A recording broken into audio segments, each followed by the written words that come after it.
السلام علیکم ورحمۃ اللہ وبرکاتہ۔ الحمدللہ رب العالمین والصلاة والسلام علی اشرف الانبیاء والمرسلین نبینا محمد وعلی آلہ وصحبہ اجمعین، اما بعد۔ میرے عزیز دوستوں اور بھائیوں اور میری اسلامی خواتین و حضرات، اللہ تبارک و تعالیٰ کی توفیق سے اب میں آپ کے سامنے حصہ 2 یعنی پارٹ 2 لے کر کے حاضر ہوا ہوں، اور ایک بات بتانا چاہوں گا کہ آپ کا پڑوسی چاہے رشتہ دار ہو، چاہے غیر رشتہ دار ہو، چاہے مسلم ہو چاہے غیر مسلم ہو، اس کے ساتھ آپ نیکی کریں، اس کے ساتھ آپ اچھا سلوک کریں، اس کی پسند کا اور اس کی ناپسند کا پورا خیال رکھیں، کسی بھی طرح سے اس کو اذیت تکلیف نہ دیں۔ آئیے ہم اسی کے بارے میں ایک اور حدیث رکھتے ہیں، جنتی اور جہنمی پڑوسی کے تعلق سے، کہ وہ عورت پڑوسی کون سی جہنمی ہے اور کون سی جنتی ہے۔ اس بارے میں ابو ہریرہ رضی اللہ تعالیٰ عنہ بیان کرتے ہیں کہ نبی صلی اللہ علیہ وسلم سے پوچھا گیا کہ اے اللہ کے رسول صلی اللہ علیہ وسلم، فلاں عورت رات کو قیام کرتی ہے یعنی نفلی نمازیں پڑھتی رہتی ہے، اور دن کو روزہ رکھتی ہے یعنی نفلی روزہ رکھا کرتی ہے، اور نیکی کے بہت سارے کام کرتی ہے، اور صدقہ اور خیرات کرتی رہتی ہے، لیکن اپنی زبان سے اپنے پڑوسیوں کو تکلیف پہنچاتی ہے۔ رسول اللہ صلی اللہ علیہ وسلم نے یہ سن کر فرمایا، لا خیر فیہا، اس میں کوئی خیر نہیں، ہی من اہل النار، وہ جہنمی والوں میں سے ہے۔ پھر آپ صلی اللہ علیہ وسلم سے صحابہ نے پوچھا دوسری ایک عورت کے بارے میں، کہ دوسری ایک عورت ہے صرف فرض نمازوں کی حفاظت کرتی ہے، یعنی 5 وقت کی نماز پڑھتی ہے پابندی کے ساتھ، اور پنیر کے کچھ ٹکڑے صدقہ اور خیرات کرتی ہے، لیکن کسی کو اپنی زبان سے تکلیف نہیں دیتی، کسی کو اپنی زبان سے برا بھلا نہیں کہتی۔ تو آپ صلی اللہ علیہ وسلم نے فرمایا، ہی من اہل الجنہ، کہ وہ جنت والوں میں سے ہے، یعنی وہ جنتی ہے۔ دیکھیے ادب المفرد کے اندر حدیث نمبر 1119، سلسلۃ الحدیث صحیحہ حدیث نمبر 1090، سلسلۃ الحدیث صحیحہ کے اندر حدیث نمبر 190،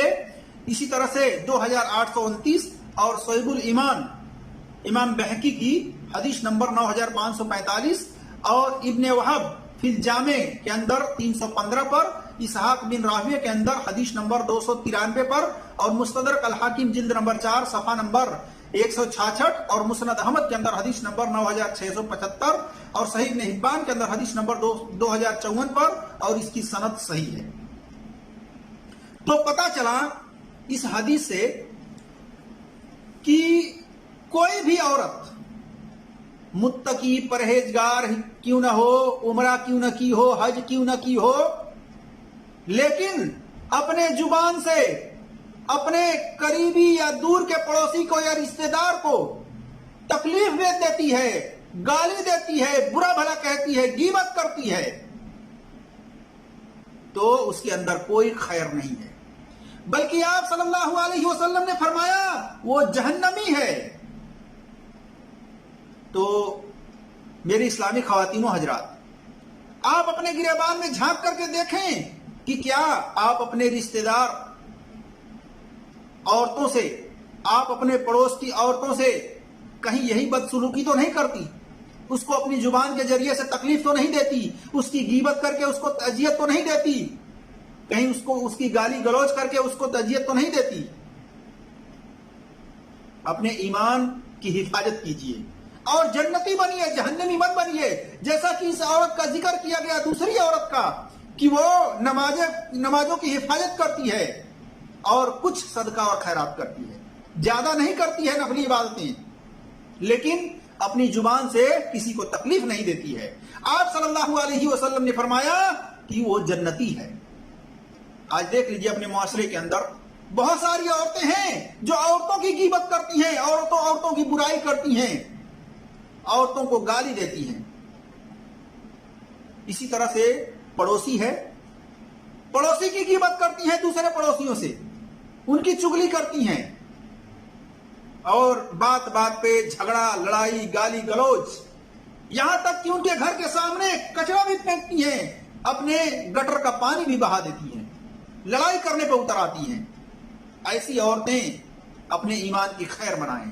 اور پڑوسی کے ساتھ اچھا سلوک سے پیش آئیں، اس کے ساتھ نیکی کریں، نرمی سے پیش آئیں۔ اللہ کے رسول صلی اللہ علیہ وسلم نے فرمایا، لا یرحم اللہ من لا یرحم الناس، اللہ ان پر رحم نہیں کرتا جو لوگوں پر رحم نہیں کرتے، جیسا کہ صحیح بخاری میں حدیث نمبر 7376 پر دیکھ سکتے ہیں۔ تو جو لوگ دوسروں پر رحم نہیں کرتے، اللہ بھی ان کے اوپر رحم نہیں کرتا ہے۔ لہذا چاہیے کہ اپنا پڑوسی قریبی ہو یا دور کا ہو یا رشتہ دار ہو، اس کے ساتھ نیکی کریں، اس کے ساتھ اچھا سلوک کریں،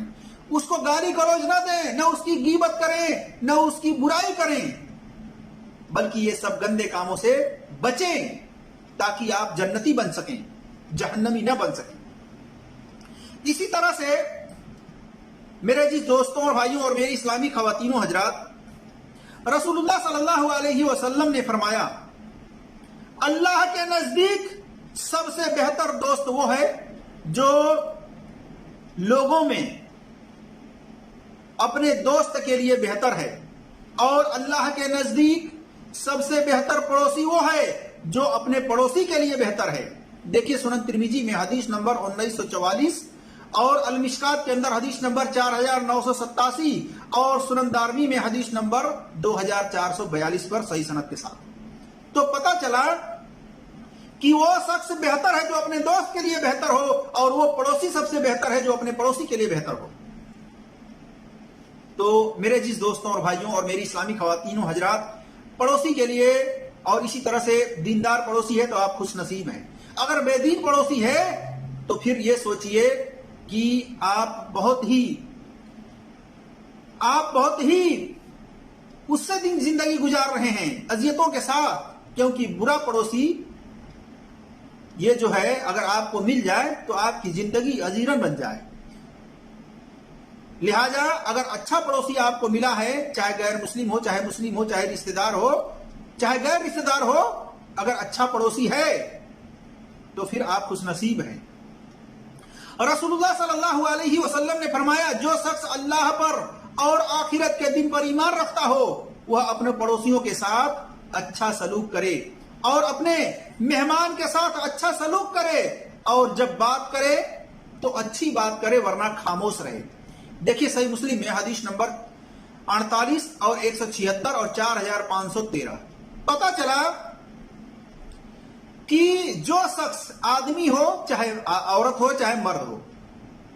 چاہے بوڑھا ہو چاہے جوان ہو، اگر وہ اللہ پر ایمان رکھتا ہے اور آخرت کے دن پر ایمان رکھتا ہے تو اسے چاہیے کہ وہ اپنے پڑوسی کے ساتھ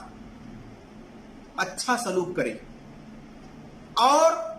اس کے ہاں اگر کوئی مہمان آتا ہے تو اس کے ساتھ بھی اچھا سلوک کرے، اور جب بات کرے، گفتگو کرے تو اچھی بات کرے ورنہ خاموش رہے۔ آج دیکھ لیجئے کتنے لوگ ایسے ہیں جو اچھا سلوک سے پیش آتے ہیں، جب ملتے ہیں ایک دوسرے سے تو ان کی غیبت ان کی غیبت، ان کی برائی ان کی برائی، ان کی چغلی ان کی چغلی، یہی ہوتا ہے خاص طور سے، عام طور سے۔ اچھی باتیں تو وہ کرتے ہیں الا ما رحم اللہ، جن کے اوپر اللہ کی رحمتیں ہوتی ہیں، ورنہ اکثر و بیشتر آپ دیکھیں گے کہ ایک پڑوسی دوسرے پڑوسی کی غیبت کرتا ہے، اور اسی طرح سے ایک مہمان دوسرے مہمان کی غیبت کرتا ہے۔ تو ایسا نہیں کرنی چاہیے، بلکہ بات کریں تو اچھی بات کریں ورنہ خاموش رہیں۔ اسی طرح سے پڑوسی کے گھر کوئی اگر آپ کھانے پینے کی چیز اگر بنا رہے ہیں ضرورت سے زیادہ، اس کو کر کے اس تک پہنچائیے، کوئی اچھی چیز بنا رہے ہیں تو جیسا کہ رسول اللہ صلی اللہ علیہ وسلم نے فرمایا، ابو ذر رضی اللہ تعالیٰ عنہ کو وصیت کی کہ اے ابو ذر، جب تم گوشت پکاؤ تو تھوڑا شوربہ، اس کا جو سالن ہے، زیادہ کر لو، اور پڑوسیوں کا خیال رکھو، اپنے پڑوسیوں تک بھی اس کو پہنچا دیا کرو۔ دیکھیے صحیح مسلم میں حدیث نمبر 2625، 6688، 6689 اور 1837، اسی طرح سے ادب المفرد کے اندر حدیث نمبر 1130 پر دیکھ سکتے ہیں۔ پتا چلا کہ اگر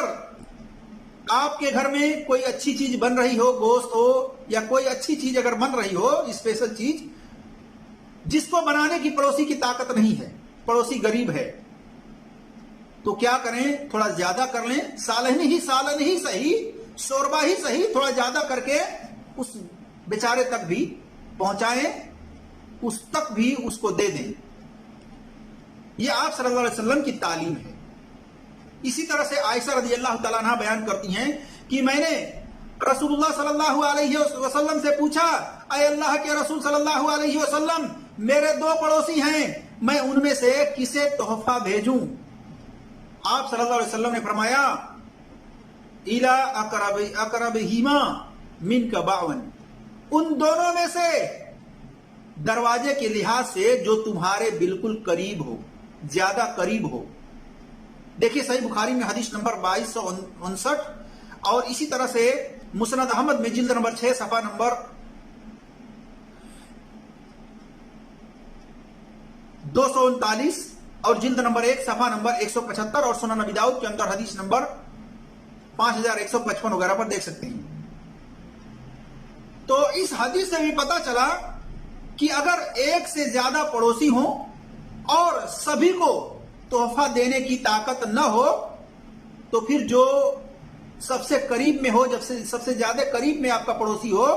جس کا دروازہ آپ کے دروازے سے بالکل قریب ہو، اس کا حق زیادہ بنتا ہے، اسے گفٹ کے طور پر دینا چاہیں تو اسے دیں۔ اگر استطاعت ہو زیادہ دینے کی تو جو بھی آپ کے ارد گرد پڑوسی ہیں سب کو دیں، لیکن اگر اس کی استطاعت نہیں ہے اتنا سب کو دینے کی، تو اس پڑوسی کا زیادہ حق بنتا ہے جو آپ کے دروازے سے بالکل قریب ہو، زیادہ قریب ہو، اس کو دیں۔ یہ آپ صلی اللہ علیہ وسلم کی تعلیم سے پتا چلا۔ اسی طرح سے تحفہ بڑا ہو یا چھوٹا ہو، زیادہ ہو یا کم ہو، اس کو حقیر نہیں سمجھنا چاہیے۔ ابو ہریرہ رضی اللہ تعالیٰ عنہ بیان کرتے ہیں کہ نبی صلی اللہ علیہ وسلم نے فرمایا، اے مسلمان عورتوں،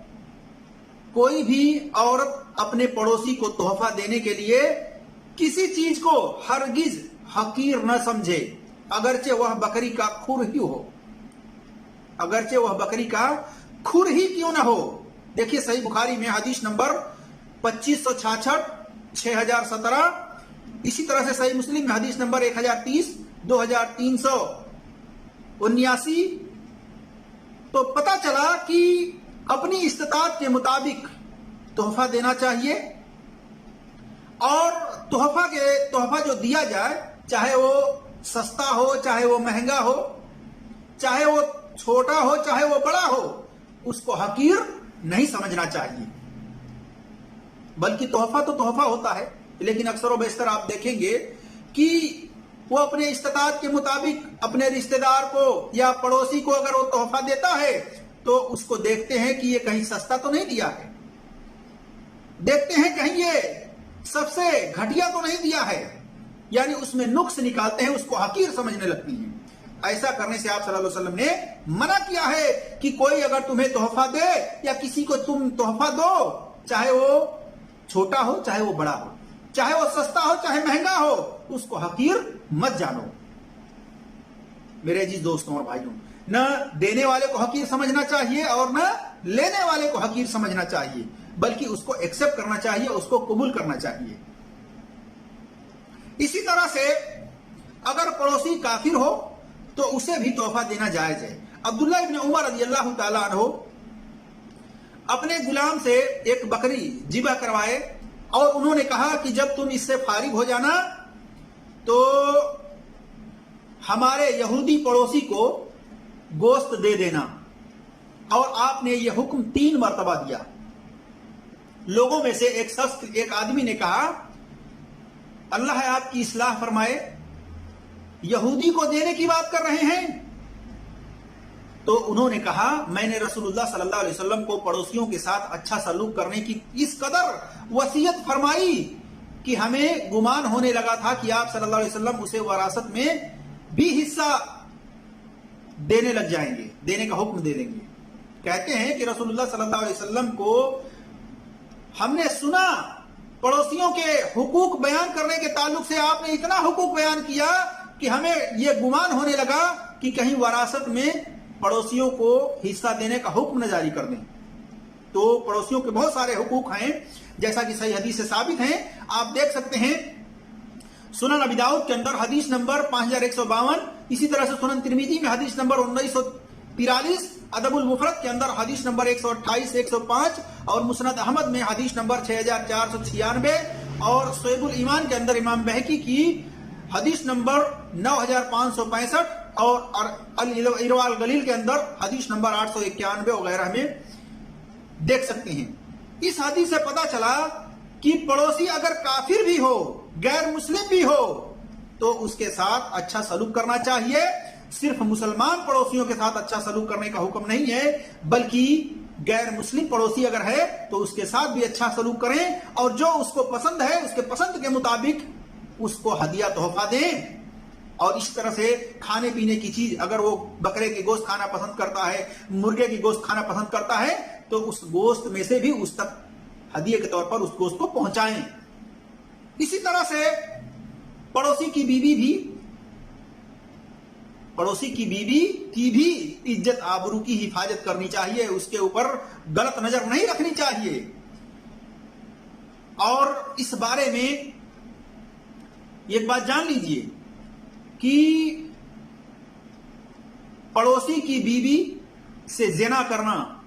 اوروں کی بیویوں سے زنا کرنے کی بنسبت 10 گنا زیادہ گناہ ہے, 10 گنا زیادہ بڑا گناہ ہے. اگر کوئی اپنے پڑوسی کی بیوی سے زنا کرتا ہے, اگر کوئی اپنے پڑوسی کی بیوی سے زناکاری کرتا ہے, بدکاری کرتا ہے, تو آپ صلی اللہ علیہ وسلم نے فرمایا کہ اس کی وہ بدکاری کا گناہ عورتوں سے زنا کرنے سے 10 گنا زیادہ بڑا گناہ ہے. لہذا ایسا کرنے سے بچیں. اسی طرح سے پڑوسی کے گھر سے کوئی سامان چوری کرنا اوروں کے گھر سے سامان چوری کرنے کے 10 گنا بڑا گناہ ہے. لہذا پڑوسی کے گھر سے چوری بھی نہ کریں. دیکھیے صحیح بخاری میں حدیث نمبر 6001, مسند احمد کے اندر حدیث جلد نمبر 6 صفحہ نمبر 8 حدیث نمبر 23854. اسی طرح سے ادب المفرد کے اندر حدیث نمبر 103, تاریخ الکبیر جلد نمبر 8 صفحہ نمبر 54 اور مسند بزار کے اندر جلد نمبر 6 صفحہ نمبر 50, سلسلۃ الحدیث صحیحہ کے اندر حدیث نمبر 65 اور 1200 وغیرہ پر دیکھ سکتے ہیں. تو پتا چلا میرے عزیز دوستوں اور بھائیوں اور میری اسلامی خواتین و حضرات کہ اگر کوئی شخص اپنے پڑوسی کے بیوی سے زناکاری کرتا ہے, بدکاری کرتا ہے, تو اوروں کی بیویوں سے یا عورتوں کی لڑکیوں سے زناکاری بدکاری کرنا 10 گنا زیادہ بڑا گناہ ہے. اسی طرح سے پڑوسی کے گھر سے کوئی سامان چوری کر لیا تو اس سامان چوری کرنے کا گناہ بھی اوروں کے ہاں سے چوری کرنے سے 10 گنا بڑا گناہ ہے. لہذا اپنے پڑوس کی بیوی سے زناکاری سے کرنے سے بچیں, بدکاری کرنے سے بچیں, اس کے گھر سے سامان چوری کرنے سے بھی بچیں میرے عزیز دوستوں اور بھائیوں. اسی طرح سے پڑوسی کو نکالنے والا ہلاک ہونے والا ہے, برباد ہونے والا ہے. صوبان رضی اللہ تعالیٰ عنہ بیان کرتے ہیں کہ جو شخص اپنے پڑوسی پر ظلم زیادتی کرتا ہے یہاں تک کہ وہ اس ظلم و زیادتی سے تنگ آ کر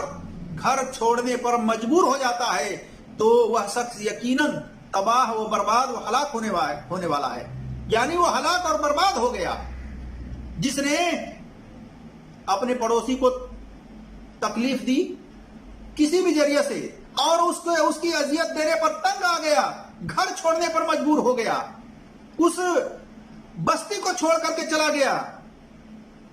تو جس نے اذیت دی، جس نے تکلیف دی، وہ ہلاک اور برباد ہو گیا سمجھیے۔ دیکھیے ادب المفرد کے اندر امام بخاری کی حدیث نمبر 127 اور اس کی سند صحیح ہے۔ اسی طرح سے پڑوسی اپنے لگے ہوئے مکان یا زمین کا زیادہ حقدار ہے، یعنی اگر کوئی پڑوسی ہے اور اس کا پڑوسی اس کے بالکل سٹا ہوا ہے، اس کا دیوار، اس کا گھر، تو وہ زیادہ حقدار ہے کہ آپ اگر کوئی زمین رکھے ہیں، آپ یا اپنا گھر بیچ رہے ہیں یا اپنی گاڑی بیچ رہے ہیں، کچھ بھی اگر بیچ رہے ہیں، تو سب سے پہلے یہ حق بنتا ہے کہ اپنے قریبی اس پڑوسی سے اجازت لیں، اس پڑوسی سے پوچھ لیں۔ اگر وہ اجازت دے دے کہ ہاں بھائی آپ بیچیے، ہم کو ضرورت نہیں ہے، تو اس کی اجازت لے کر کے بیچیں۔ بغیر اس کی اجازت سے بیچنا درست نہیں ہے۔ دیکھیے سنن ابن ماجہ کے اندر حدیث نمبر 2495 2496، سنن ابی داؤد میں حدیث نمبر 3516 اور سنن نسائی میں حدیث نمبر 4706 اور صحیح بخاری میں حدیث نمبر 6977 6980 6978 6981، اسی طرح سے 2258 اور ابن الجارود کے اندر حدیث نمبر 645 وغیرہ میں دیکھ سکتی ہیں۔ تو میرے عزیز دوستوں اور بھائیوں، اسی طرح سے کوئی شخص پڑوسی کو اپنے سٹے ہوئے دیوار میں کیل گاڑنے یا اس پر چھت رکھنے، اس کی دیوار پر چھت رکھنے سے منع نہ کرے، لیکن پڑوسی کو بھی چاہیے کہ اس اپنے پڑوسی سے اجازت لے کر ایسا کام کرے۔ ابو ہریرہ رضی اللہ تعالیٰ عنہ بیان کرتے ہیں کہ رسول اللہ صلی اللہ علیہ وسلم نے فرمایا، اپنے پڑوسی کو دیوار میں کھنٹی گاڑنے، کیل گاڑنے سے نہ روکے۔ دیکھیں صحیح بخاری میں حدیث نمبر 2463، صحیح مسلم میں حدیث نمبر 4130 پر۔ اسی طرح سے سنن ترمذی میں حدیث نمبر 1353 اور سنن ابی داؤد میں حدیث نمبر 3634 اور سنن ابن ماجہ میں حدیث نمبر 2335 اور موطا امام مالک کے اندر حدیث نمبر 463۔ تو میرے عزیز دوستوں اور بھائیوں، اس حدیث سے پتہ چلا کہ پڑوسی، ایک تو یہ ہے کہ پڑوسی پہلے اجازت لے اپنے پڑوسی سے، جیسا کہ ایک حدیث میں ہے کہ رسول اللہ صلی اللہ علیہ وسلم نے فرمایا، کسی یعنی مسلمان کا مال اس کی مرضی کے بغیر اس کے لیے حلال نہیں ہے، یعنی اس کے لیے لینا حلال نہیں ہے، جائز نہیں ہے بغیر اس کی اجازت کے۔ مسند احمد میں جلد نمبر 5 صفحہ نمبر 425 پر ہے اور حدیث نمبر 23,605 پر دیکھ لیجئے۔ اور اسی طرح سے التمہید کے اندر جلد نمبر 10 صفحہ نمبر 222 میں، اور اس کی سند صحیح ہے۔ یعنی اگر پڑوسی کے نقصان دینے کا اندیشہ ہو کہ وہ بعد میں وہ اس دیوار پر قبضہ کر لے گا، تو پھر اپنی دیوار بچانے کے لیے اسے اس دیوار میں نہ کھنٹی گاڑنے دے، نہ لکڑی رکھنے دے اور نہ چھت رکھنے دے۔ یعنی وہ اس کو منع کر سکتا ہے، یعنی اس اپنے پڑوسی کو منع کر سکتا ہے اگر اس کو یہ اندیشہ ہو کہ وہ ہمارے دیوار پر قبضہ کر لے گا یا ہمارے دیوار کو نقصان پہنچا سکتا ہے، تو اپنی مال کی حفاظت کرنے کے لیے، اپنی دیوار کی حفاظت کرنے کے لیے وہ منع کر سکتا ہے، چھت رکھنے سے، اس میں کیل گاڑنے سے، اس میں کھنٹی گاڑنے سے۔ یہ شرعی دلائل سے ثابت ہے۔ اسی طرح سے قیامت کے دن پڑوسی کا جھگڑا سب سے پہلے اللہ کے سامنے پیش کیا جائے گا۔ جو پڑوسی ناحق طور پر ایک دوسرے سے لڑتے رہتے ہیں، یا اسی طرح سے امیر ہے غریب سمجھ کے لڑتا ہے، غریب کو ستاتا ہے، تو قیامت کے دن جھگڑوں میں سب سے پہلے جھگڑا دو پڑوسیوں کا پیش کیا جائے گا اللہ تبارک و تعالیٰ کے سامنے، جیسا کہ مسند احمد میں جلد نمبر 4 صفحہ نمبر 151 پر ہے۔ تو میرے عزیز دوستوں اور بھائیوں اور میری اسلامی خواتینوں حضرات، قیامت کے دن جو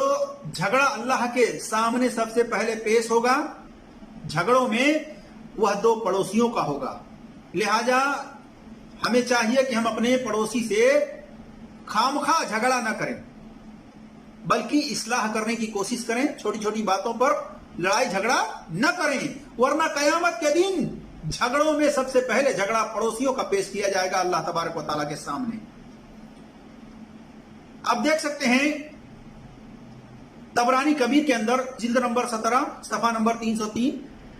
امام ابن منذری نے اس کی سند کو زیادہ صحیح کہا ہے، اور اسی طرح سے الترغیب کے اندر جلد نمبر 3 صفحہ نمبر 335 ہے، اور شیخ البانی اور شعیب ارناؤت نے اس کی سند کو حسن کہا ہے۔ دیکھیے صحیح جامع صغیر میں بھی ہے، حدیث نمبر 2563، اسی طرح سے الموسوعۃ الحدیثیہ حدیث نمبر 17372 میں دیکھ سکتے ہیں۔ اور برے پڑوسیوں کے تعلق سے ایک یا دو حدیث میں پیش کرنے کی کوشش کرتا ہوں۔ ابو ہریرہ رضی اللہ تعالی عنہ بیان کرتے ہیں، یعنی اگر برا پڑوسی اگر کسی کو مل جائے تو کیا کرنی چاہیے؟ برا پڑوسی اگر کسی کو مل جائے تو اللہ کی پناہ مانگنی چاہیے، جیسا کہ ابو ہریرہ رضی اللہ تعالیٰ عنہ بیان کرتے ہیں کہ نبی صلی اللہ علیہ وسلم کی دعاؤں میں سے یہ بھی دعا ہوتی تھی، اعوذ باللہ من جار سوئی فی دار المقام مستقل، یعنی ہمیشہ رہنے کی جگہ میں برے اور خراب پڑوسی سے اللہ کی پناہ مانگو، اس لیے کہ سہرا پڑوسی یعنی کچھ پل کا پڑوسی جو باہر ملتا رہتا ہے وہ تو تم سے جدا یعنی الگ ہو جاتا ہے، دور ہو جاتا ہے، لیکن ہمیشہ رہنے والا پڑوسی نہیں الگ ہوتا۔ دیکھیے سنن نسائی میں حدیث نمبر 5504، تحفۃ الاسراف میں حدیث نمبر 1354 اور مسند احمد میں حدیث نمبر 34646 اور اس کی سند حسن ہے۔ تو پتہ چلا کہ اگر جہاں پر آپ ہمیشہ رہ رہے ہیں، آپ کے گھر کے بغل میں کوئی پڑوسی ایسا رہتا ہے جو برا پڑوسی ہے، آپ کو قسم قسم پر اذیتیں دیتا ہے، بے نمازی ہے، مشرک ہے، بدعتی ہے، غیر مسلم ہے، وہ اذیتیں دیتا ہے، تکلیفیں دیتا ہے، تو ایسا برا پڑوسی ہے۔ اور ایسے برا پڑوسی سے ایک تو یہ ہے کہ آپ صبر کریں جہاں تک ہو سکے، اور دوسرا یہ کہ آپ وہ جگہ چھوڑ دیں بہتر ہے، تیسرا یہ کہ ایسے برے پڑوسی سے اللہ کی پناہ مانگے، جیسا کہ آپ صلی اللہ علیہ وسلم پناہ مانگا کرتے تھے۔ اسی طرح سے جو ٹمپروری پڑوسی ہیں، راستے میں، سفر میں، ان سے اگر کوئی قسم کی اذیت ملے تو اس پل کے لیے برداشت کیا جا سکتا ہے۔ اسی طرح سے وہاں آپ کے بغل میں مستقل طور پر ہمیشہ رہنے والا اگر کوئی پڑوسی ہے اور وہ برا پڑوسی ہے، بددین ہے، بے نمازی ہے، بدعتی ہے یا غیر مسلم ہے، تو وہ اگر آپ کو اذیت دے رہا ہے، آپ کی پسند ناپسند کا خیال نہیں کر رہا ہے، تو آپ جو ہے پہلی بات یہ ہے کہ آپ اس کی اصلاح کرنے کی کوشش کریں، اور نہیں تو آپ وہ علاقہ چھوڑ کر چلے جائیں، یا یہ کہ آپ اللہ کی پناہ مانگیں اس کے شر سے۔ اسی طرح سے برا پڑوسی اپنے پڑوسی کے گھر میں تاک جھانک کرے تو اس کی آنکھ پھوڑ دینے میں کوئی گناہ نہیں ہے۔ انس رضی اللہ تعالیٰ عنہ بیان کرتے ہیں کہ رسول اللہ صلی اللہ علیہ وسلم نے فرمایا، ایک دوسرے سے بغض، نفرت نہ رکھو، اور ایک دوسرے سے حسد نہ کرو، ایک دوسرے سے منہ مت پھیرو، اللہ کے بندے بھائی بھائی بن کر رہو۔ ایک مسلمان کے لیے اپنے بھائی سے 3 دن سے زیادہ تعلق ختم کرنا جائز نہیں۔ دیکھیے سنن ترمذی میں حدیث نمبر 1935، سنن نبی داؤد میں حدیث نمبر 4910، صحیح بخاری کے اندر حدیث نمبر 6065، 6076 اور صحیح مسلم میں حدیث نمبر 2559، 6530 اور الموطا امام مالک کے اندر حدیث نمبر 602۔ یعنی عام طور سے مسلمانوں کا ایک دوسرے سے بغض رکھنا، ایک دوسرے سے حسد رکھنا، ایک دوسرے سے نفرت رکھنا اور بائیکاٹ کرنا حرام ہے، لیکن دوسرے دلائل سے یہ ثابت ہے کہ کسی شرعی عذر کی بنا پر، کسی شرعی عذر کے بنا پر، کسی شرعی عذر کی وجہ سے تعلق توڑا جا سکتا ہے، بائیکاٹ کیا جا سکتا ہے، کفار ہو یا اہل بدعت ہو یا گمراہ ہو یا منکرین دین اسلام ہو، ان میں سے کوئی بھی ہو، ان سے نفرت و بغض رکھنا اور ان کا بائیکاٹ کرنا واجب ہے، جیسا کہ دیگر دلائل سے ثابت ہے۔ بلکہ بعض اوقات گنہگار مسلمانوں سے بھی بائیکاٹ کیا جا سکتا ہے، یعنی ایسا مسلمان ہے جو گنہگار ہے، گناہ پہ گناہ کر رہا ہے، سمجھانے بجھانے کے باوجود بھی وہ اپنی اصلاح نہیں کر رہا ہے، تو اس کا بھی بائیکاٹ کیا جا سکتا ہے، اس سے بھی نفرت کی جا سکتی ہے، اس سے بھی تعلق توڑا جا سکتا ہے۔ نیکی کے کاموں میں رشک اور نیکی میں مسابقت، ایک دوسرے سے آگے بڑھنا، یہ بھی جائز ہے، ایک دوسرے سے آگے بڑھنا درست ہے۔ جیسے 3 صحابہ غزوہ تبوک سے بغیر شرعی عذر کے پیچھے رہ گئے، تو ان سے 50 دن تک بائیکاٹ کیا گیا تھا۔ دیکھیے سورہ توبہ آیت نمبر 118 کی تفسیر میں، صحیح بخاری حدیث نمبر 4418 اور صحیح مسلم میں حدیث نمبر 2769 پر۔ اسی طرح سے عبداللہ بن عمر رضی اللہ تعالیٰ عنہ نے ایک بدعتی کے سلام کا جواب نہیں دیا تھا۔ دیکھیے سنن ترمذی کے اندر حدیث نمبر 2152، 2153 اور اس کی سند صحیح ہے۔ اسی طرح سے سنن ابن ماجہ کے اندر حدیث نمبر 4061، المشکات کے اندر حدیث نمبر 106، 116، المستدرک الحاکم کے اندر جلد نمبر 1 صفحہ نمبر 84 اور حدیث نمبر 285، اور اس کے اندر راوی ابو صخر حمید بن زیاد جمہور محدثین کے نزدیک ثقہ ہیں، لہذا ان کے اوپر جو جرح ہے وہ قابل قبول نہیں ہے۔ اسی طرح سے ایک لمبی حدیث میں ہے کہ عمر رضی اللہ تعالیٰ عنہ منکرین تقدیر یعنی بدعت کے بارے میں کہا کہ میرا ان سے کوئی تعلق نہیں ہے، ان کا مجھ سے کوئی تعلق نہیں ہے۔ دیکھیے صحیح مسلم میں حدیث نمبر حدیث نمبر 93 اور حدیث نمبر 8 میں معلوم ہوا کہ بڑی بدعت کرنے والے سے بھی تعلق توڑنا جائز ہے، درست ہے۔ اسی طرح سے خاص طور سے شرعی عذر کے بنا پر اگر مسلمان ہے، گنہگار ہے، تو اس کو بھی سمجھانے بجھانے کے باوجود اگر وہ اپنی اصلاح نہیں کرتا ہے تو اس سے بھی تعلق توڑا جا سکتا ہے۔ اسی طرح سے بدعتی ہے، اس کو بھی سمجھانے بجھانے کے باوجود وہ بدعت نہیں چھوڑتا ہے تو اس سے بھی تعلق توڑا جا سکتا ہے، اس سے بھی دور رہا جا سکتا ہے، اگر پڑوسی ہی کیوں نہ ہو۔ اسی طرح سے آنکھ پھوڑنا کسی کی جائز ہے، آنکھ پھوڑنا اس شخص کی جائز ہے جو پڑوسی کے گھر میں تاک جھانک کرے، جیسا کہ ابو ہریرہ رضی اللہ تعالیٰ عنہ بیان کرتے ہیں کہ نبی صلی اللہ علیہ وسلم نے فرمایا، جو شخص اجازت کے بغیر کسی کے گھر میں جھانکے پھر وہ گھر والا اس کی آنکھ پھوڑ دے تو جھانکنے والا نہ معاوضہ لے سکے گا نہ بدلہ لے سکے گا۔ دیکھیے سنن نسائی میں حدیث نمبر 4964، 4865، سنن ابی داؤد میں حدیث نمبر 5172، صحیح بخاری کے اندر حدیث نمبر 6888، 6902 اور صحیح مسلم میں حدیث نمبر 5643، 5642، 2158 اور 5638 وغیرہ پر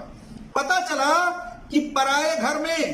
بغیر اس کی اجازت کے جھانکنا منع ہے، اور کوئی جھانک دے اور وہ اس کی آنکھ پھوڑ دے تو اس پر کوئی گناہ نہیں ہے۔